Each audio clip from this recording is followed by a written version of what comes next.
Сәлеметсіздер ме, оқушылар? Бүгінгі жаңа сабақ 5-ші сабақ.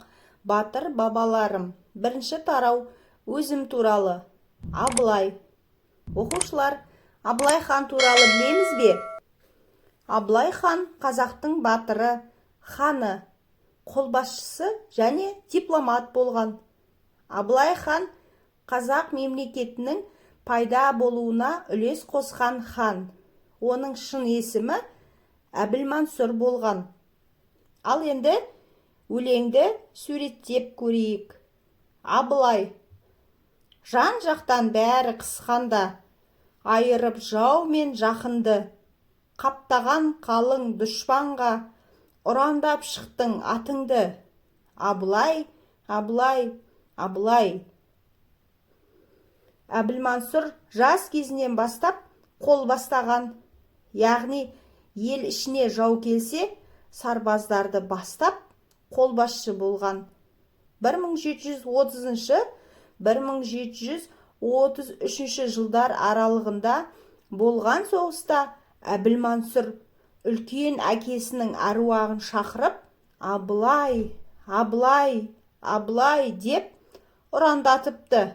Солай Әбілмансұр Шарыш деген қалмақты өлтіреді. Осы ұрыста жеңіске жетеді. Содан соң Әбілмансұр орта жүздің сұлтаны болады. Осыдан кейін Әбілмансұр есімі ұмытылып Абылай атанады. Бас қосты сенің қасыңда 300-дің барлық ұланы. Ғасырдан жетіп ғасырға болдың сен елдің ұраны. Абылай, Абылай, Абылай. Абылай ханды 300-дің ұландары және елдің кемеңгер қариялары ақ киізге көтеріп, алтын таққа отырғызады. Солай қазақ хандығы құрылады. Абылай хан 300-ді біріктіреді. Ұлы жүздің биі Төле би. Ол қазақтың қоғам қайраткері, шешен, тарихи тұлға. Жеті жарғы заңын жасаушылардың бірі. Төле би қазақ хандығының тұтастығы үшін күрескен қайраткер. Абылай хан ел билеген кезеңдерде соғыста дұшпан қолында қалған қалалар мен жерлерді қайтаруға күш салған. Орта жүздің биі Қазбек би. Ата жолын, заңдарын мол меңгерген, озық ойлы, әділ де көреген, батыл да батыр адам болған. Абылай хан ел билеген кезеңдерде мемлекеттік басқару ісіне, сыртқы ішкі саясатта ақыл кеңестер беріп отырған. Кіші жүздің биі Әйтеке би қазақ халқының бірлігін нығайтуға үлес қосқан атақты би, мемлекеттік қайраткер, шешен, әділ би. Жеті жарғы заңын жасаушылардың бірі.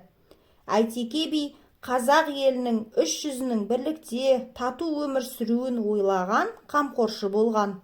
Абылай хан ел билеген кезеңдерде ішкі және сыртқы халықаралық күрделі мәселелерді шешуде төреші болған екен. Көрдіңіздер ме, оқушылар? Абылай хан елін, жерін, суын, орманын қорғаған. Осынау байтақ жеріміз, су, орман, өзен, көліміз бәрі осы батыр бабаларымыздың ерен еңбегімен қорғалып бізге жеткен. Енді біз осы байлығымызды көзіміздің қарашығындай қорғауымыз керек. Сабақ түсінікті болды ма? Олай болса, суретті әдебиет каналына тіркелейік.